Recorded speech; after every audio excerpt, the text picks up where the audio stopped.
Welcome. Today we will read Lesson 129 in the workbook. And from the text, Chapter 13, Section 1, Guiltlessness and Invulnerability. And now for Lesson 129.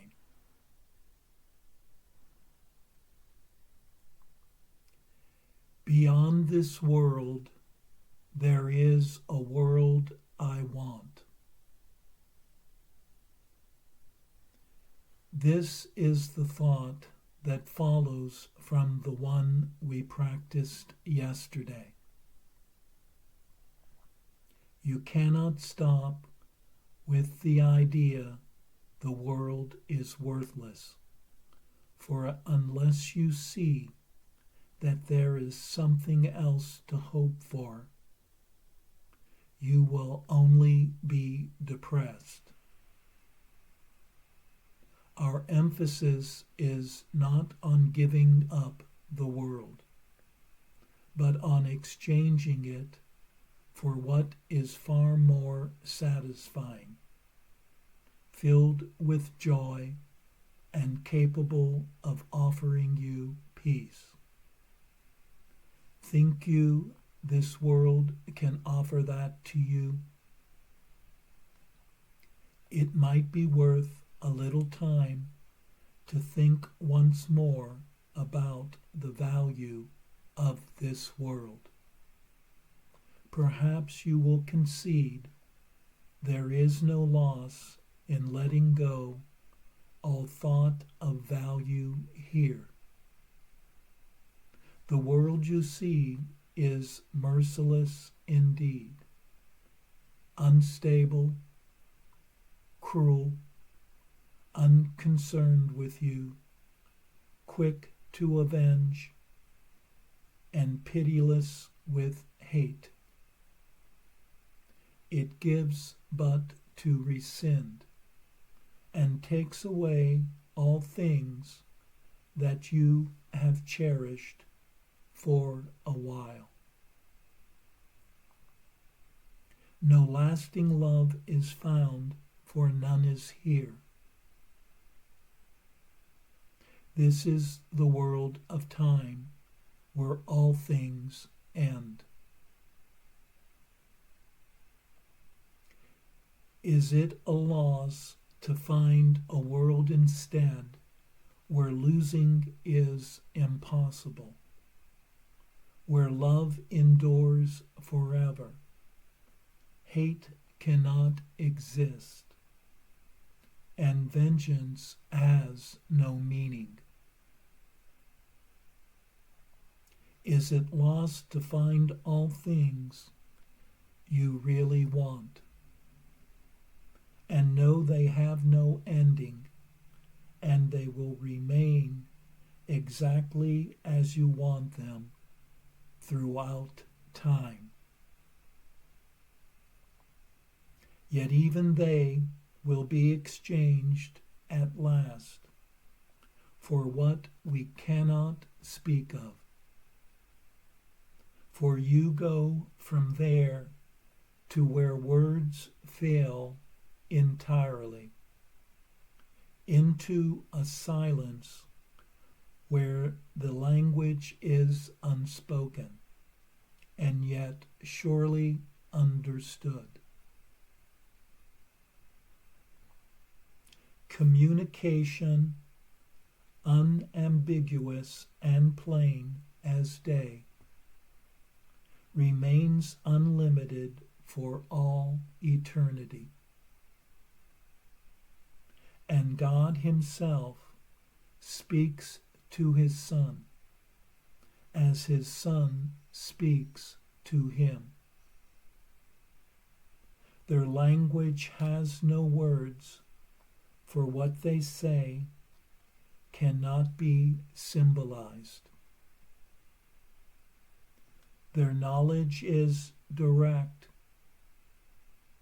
and wholly shared and wholly one. How far away from this are you who stay bound to this world? And yet how near are you when you exchange it for the world you want? Now is the last step certain. Now you stand an instant space away from timelessness. Here can you but look forward, never back to see again the world you do not want. Here is the world that comes to take its place as you unbind your mind from little things the world sets forth to keep you prisoner. Value them not, and they will disappear. Esteem them, and they will seem real to you. Such is the choice. What loss can be for you in choosing not to value nothingness? This world holds nothing that you really want, but what you choose instead, you want indeed. Let it be given you today. It waits but for your choosing it, to take the place of all the things you seek but do not want. Practice your willingness to make this change 10 minutes in the morning and at night, and once more in between. Begin with this. Beyond this world, there is a world I want. I choose to see that world instead of this, for here is nothing that I really want. Then close your eyes upon the world you see, and in the silent darkness watch the lights that are not of this world light one by one, until where one begins, another ends, loses all meaning as they blend in one. Today the lights of heaven bend to you, to shine upon your eyelids as you rest beyond the world of darkness. Here is light your eyes can not behold, and yet your mind can see it plainly and can understand. A day of grace is given you today, and we give thanks. This day we realize that what you feared to lose was only loss. Now do we understand there is no loss, for we have seen its opposite at last, and we are grateful that the choice is made. Remember your decision hourly, and take a moment to confirm your choice by laying by whatever thoughts you have, and dwelling briefly only upon this. The world I see holds nothing that I want. Beyond this world, there is a world I want.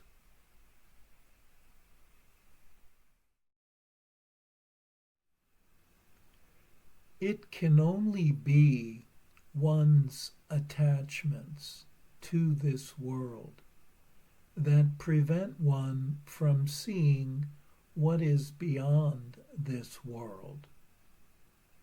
Thus, it is important to see that this world does not offer one what one truly wants. If one is ever to discover what this world is hiding. This world of time, where all things end, veils one's eternal home of peace, joy, oneness, wholeness.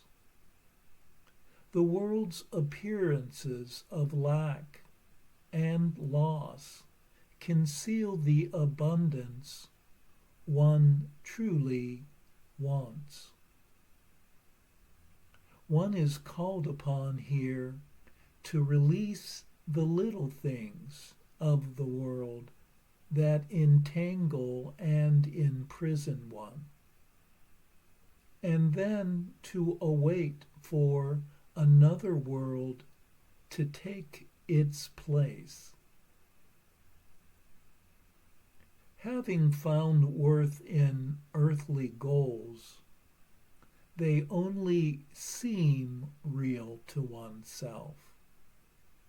Remove their importance, and they will disappear gently on their own, revealing a new world reborn.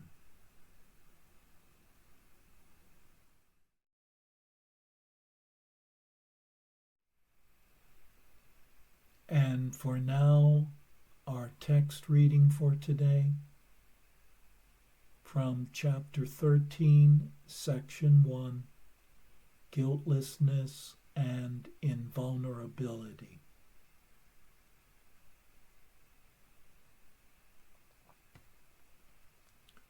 Earlier, I said that the Holy Spirit shares the goal of all good teachers, whose ultimate aim is to make themselves unnecessary by teaching their pupils all they know. The Holy Spirit wants only this. For sharing the Father's love for his Son, he seeks to remove all guilt from his mind, that he may remember his Father in peace. Peace and guilt are antithetical, and the Father can be remembered only in peace. Love and guilt cannot coexist, and to accept one is to deny the other. Guilt hides Christ from your sight, for it is the denial of the blamelessness of God's Son. In the strange world that you have made, the Son of God has sinned. How could you see him then? By making him invisible, the world of retribution rose in the black cloud of guilt that you accepted and you hold it dear. For the blamelessness of Christ is the proof that the ego never was and can never be. Without guilt, the ego has no life, and God's Son is without guilt. As you look upon yourself and judge what you do honestly, you may be tempted to wonder how you can be guiltless. Yet consider this: you are not guiltless in time, but in eternity. You have sinned in the past, but there is no past. Always has no direction. Time seems to go in one direction, but when you reach its end, it will roll up like a long carpet spread along the past behind you and will disappear. As long as you believe the Son of God is guilty, you will walk along this carpet, believing that it leads to death. And the journey will seem long and cruel and senseless, for so it is. The journey the Son of God has set himself is useless indeed, but the journey on which his Father sets him is one of release and joy. The Father is not cruel, and his Son cannot hurt himself. The retaliation that he fears and that he sees will never touch him. For although he believes in it, the Holy Spirit knows it is not true. The Holy Spirit stands at the end of time, where you must be because he is with you. He has already undone everything unworthy of the Son of God. For such was his mission, given him by God.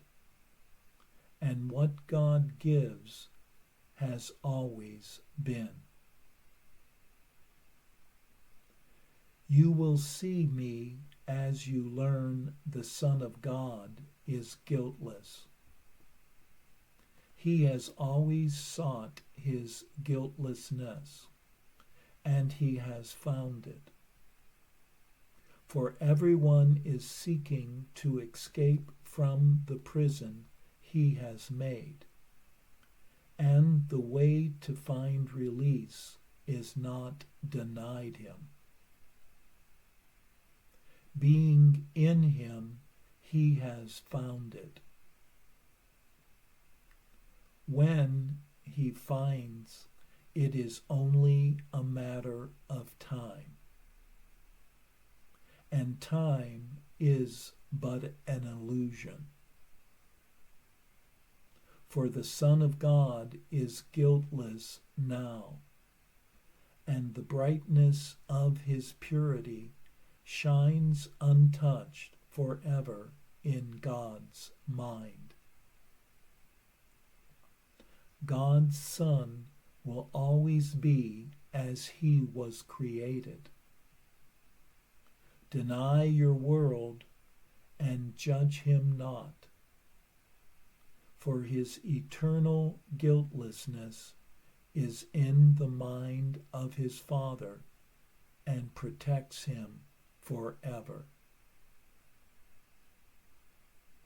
When you have accepted the atonement for yourself, you will realize there is no guilt in God's Son.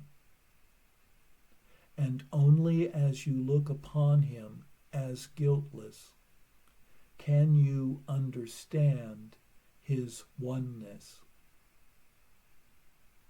For the idea of guilt brings a belief in condemnation of one by another, projecting separation in place of unity.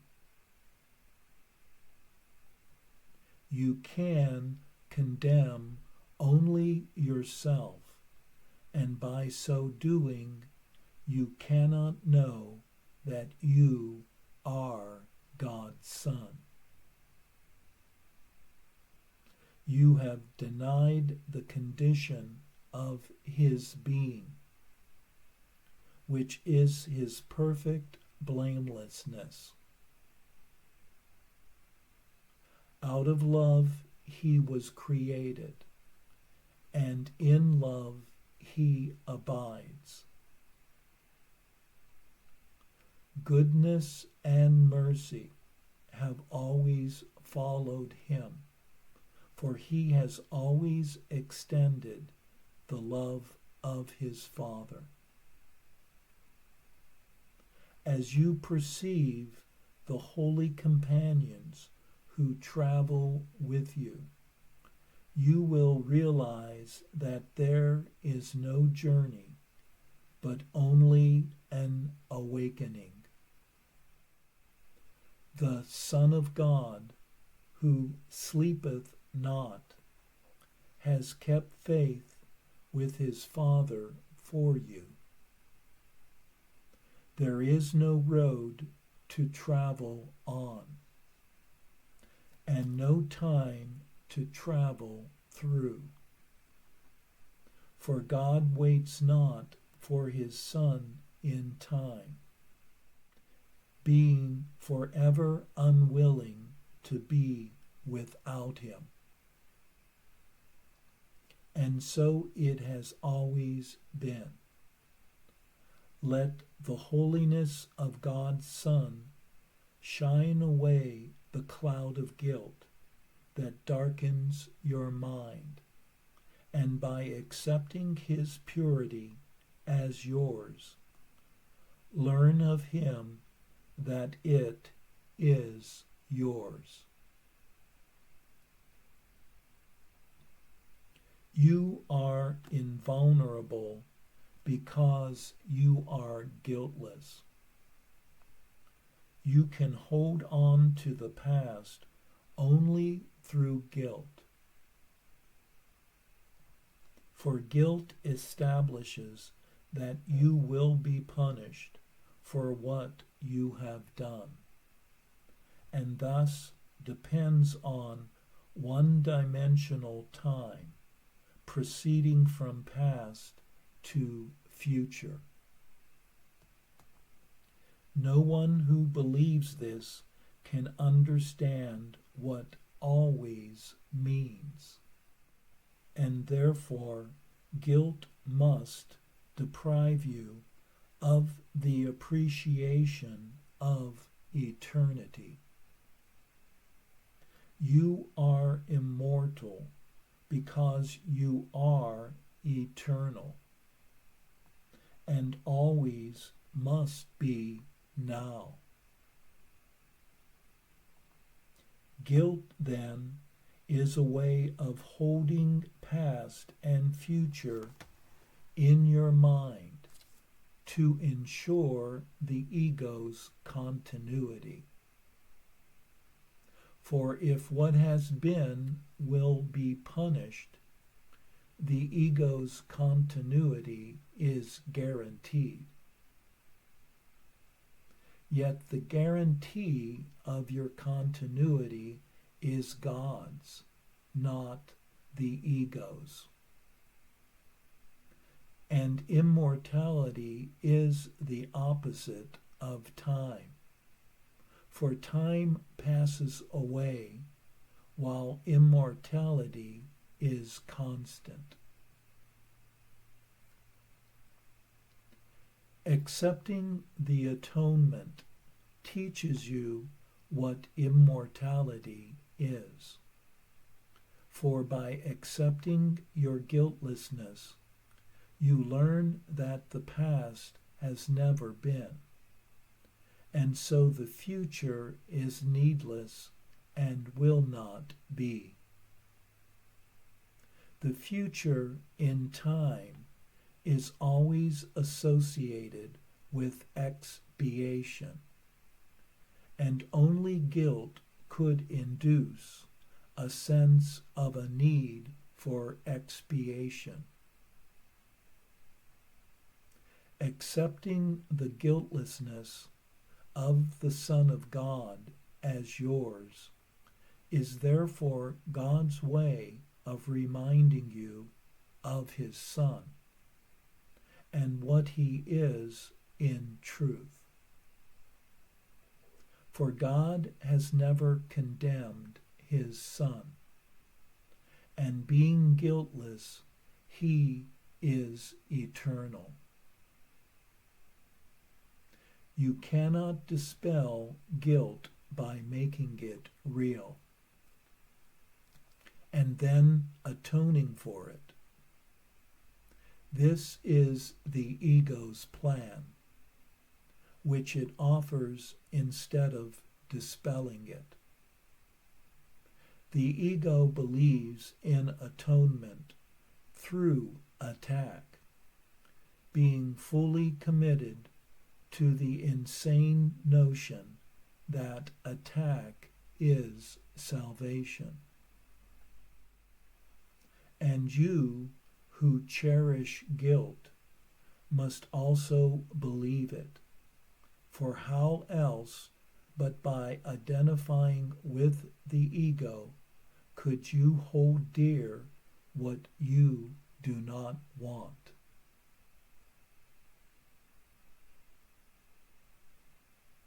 The ego teaches you to attack yourself because you are guilty, and this must increase the guilt, for guilt is the result of attack.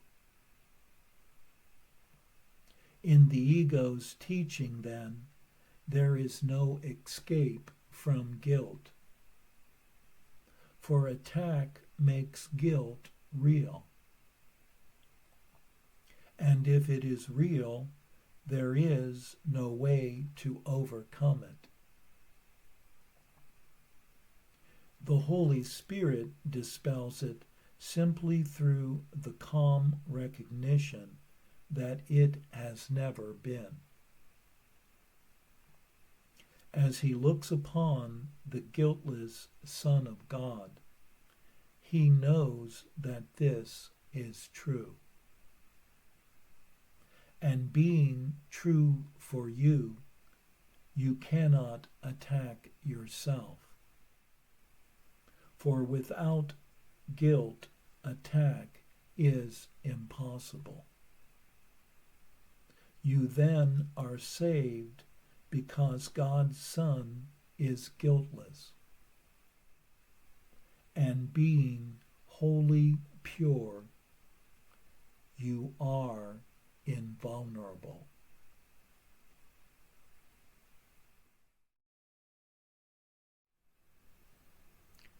This section teaches that love and guilt cannot coexist.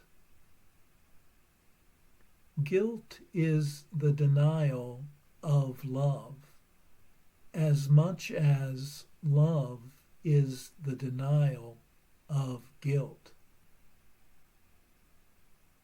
One's innocence is guaranteed and experienced in the eternal here and now. Guilt can only be experienced within time, requiring a past and future. Ideas of past sins require a future of punishments, reinforcing the ego's beliefs in attack and separation. Judging another requires one to see oneself as separate from the one who is judged, and hence denies unity, a condition required to recognize one's true nature as love itself. Everyone seeks freedom from the prison one has constructed, and the way to find release is to withhold condemnation, attack, and judgment from everyone and everything.